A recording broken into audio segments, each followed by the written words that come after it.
Our project has been focused on student government reform in higher education in Ukraine.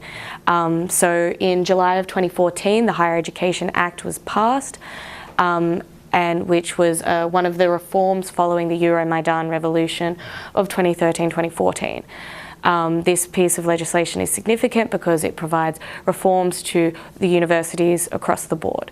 Our research was focused on one specific part of this legislation, which allocated a budget to student government across universities across Ukraine. This budget was a 0.05% of each university budget. So we surveyed 1,200 students, and 400 faculty members throughout Ukraine on a proportionately diverse range of candidates, regional and disciplinary. And we also did one-on-one interviews with 20 student leaders. From the survey data, we found that faculty members across the board were more enthusiastic about these reforms and about student government in general. So while students were perhaps more apathetic as compared to their faculty members, but it's quite encouraging because across the board, student and faculty members agreed in the majority that student government is important. However, students were more likely to believe that student government isn't autonomous from administration, and the role of student government is more for arranging cultural and sporting events, which is limiting on what the scope of student government can be into the future. Within our interviews with student leaders, we found from our data what we call 5 different levels of development. And across the board, a good relationship with administration is still paramount from these levels, from all of these levels we identified. So at the first level, student leaders are still very strongly influenced by university administration. They have little to no self-direction. At the second level, student leaders, they're seeking to create a physical presence across campus. They have space, they have technology, which are provided by the university, but one thing that is a strange loophole, perhaps in the legislation, is that they cannot access furniture under the budget provided by the university. So they have rooms and they have computers, but they have no desks or chairs. So then they try and seek this furniture through community grants, but even that comes with another level of complication, as a lot of the community grants they're receiving can be viewed with suspicions of corruption. At the third level that we have identified, student leaders become aware of the importance of organisational structure and they start working towards it. They allocate president, vice president, head of communications and such, and try and work within this structure to complete their projects. Projects at this level are usually focused upon charity work. A lot of the students interviewed at this level discuss working towards raising funds and resources for orphans or people affected by the Russian invasion of eastern Ukraine. At the fourth level that we identified, student leaders have all of the tools necessary. They have space, they have internal structure, they have furniture by this point, and they are focused upon working on internal student issues within the university. So they are working on assessing professors' competency, applying to the administration to create multidisciplinary prerequisite courses, and projects such as this to benefit the university as a whole and university culture. The projects they discuss are for the students, by the students. And they are also focused on reaching out and creating international links with international NGOs such as British Council and USAID. To apply for grants, which they may receive, and the grants can come in forms of being able to go to leadership conferences and stuff like that. And the final level we identified is level 5, where student leaders now have all of the different things they had at all the lower levels, but now focus more on politics throughout Ukraine, human rights, and organising nationally as a national network of Ukrainian students. But since their work is not within any one university, they are unable to receive funds, as funds are institution specific, which makes it very difficult for them and makes the work they've done, the outreach to try and make the other levels of student government rise to their best potential, even more admirable.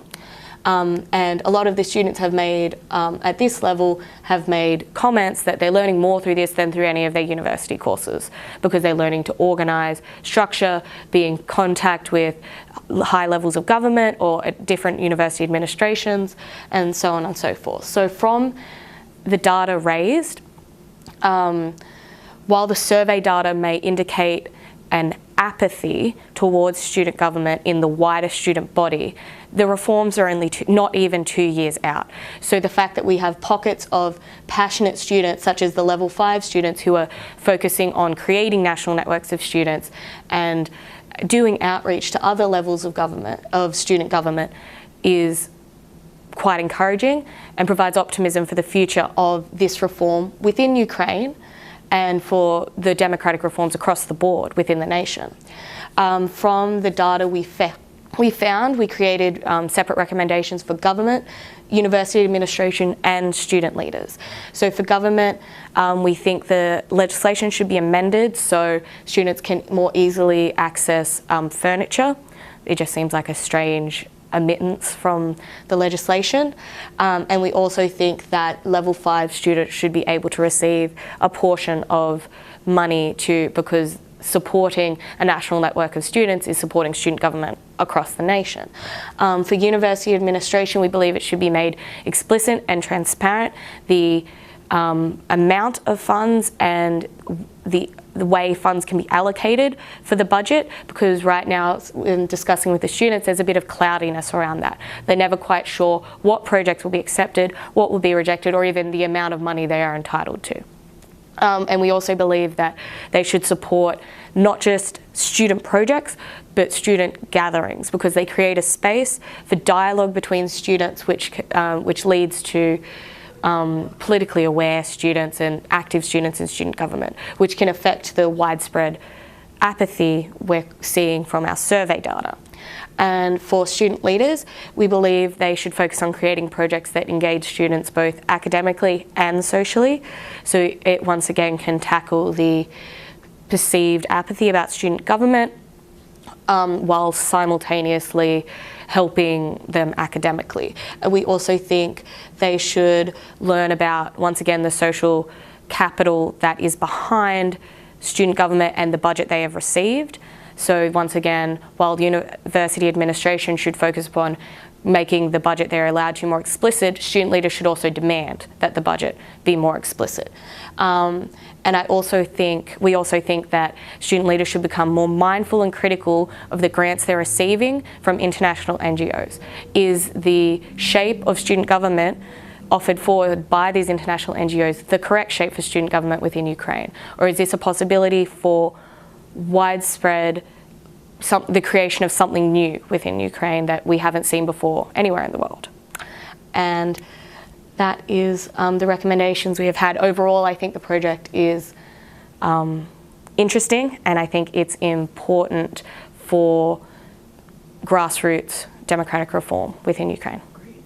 I noticed you have something about student activism. Could you explain how that relates to your study? Absolutely. So within all of the revolutions that have occurred within Ukraine, the waves of revolution, students have been active in these revolutions, and within at least Pora in Kiev, which led into the Orange Revolution, or the start of Euromaidan, students were the forerunners. They broke the ground.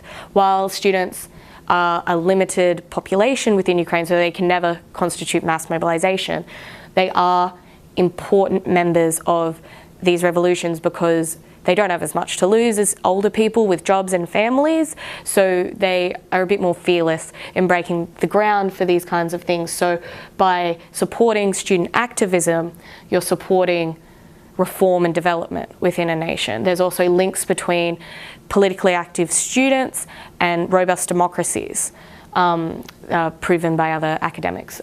If you'd like to read my references, I can let you know.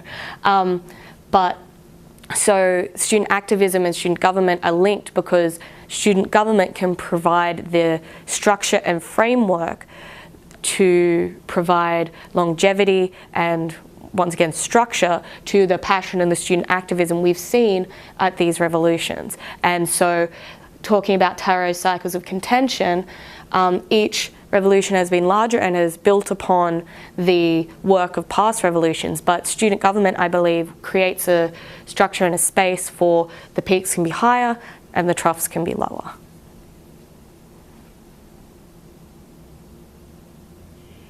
Could you tell us a bit about how what's happening in Ukraine relates to what has happened or is happening in other parts of the world vis-a-vis student government or activism?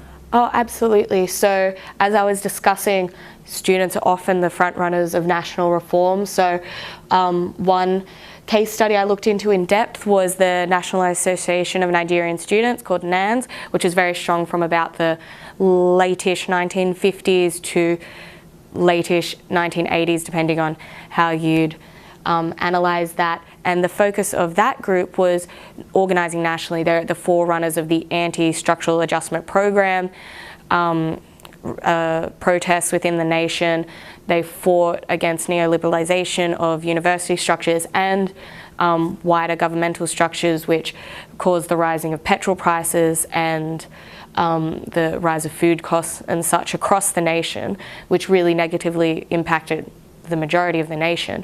And while they were suppressed violently and the association has since been broken down, the longevity and the strength of the National Association of Students in Nigeria offers it offers an example of what the strength of the Ukrainian national network, if the level 5 students are allowed to continue their outreach, could be.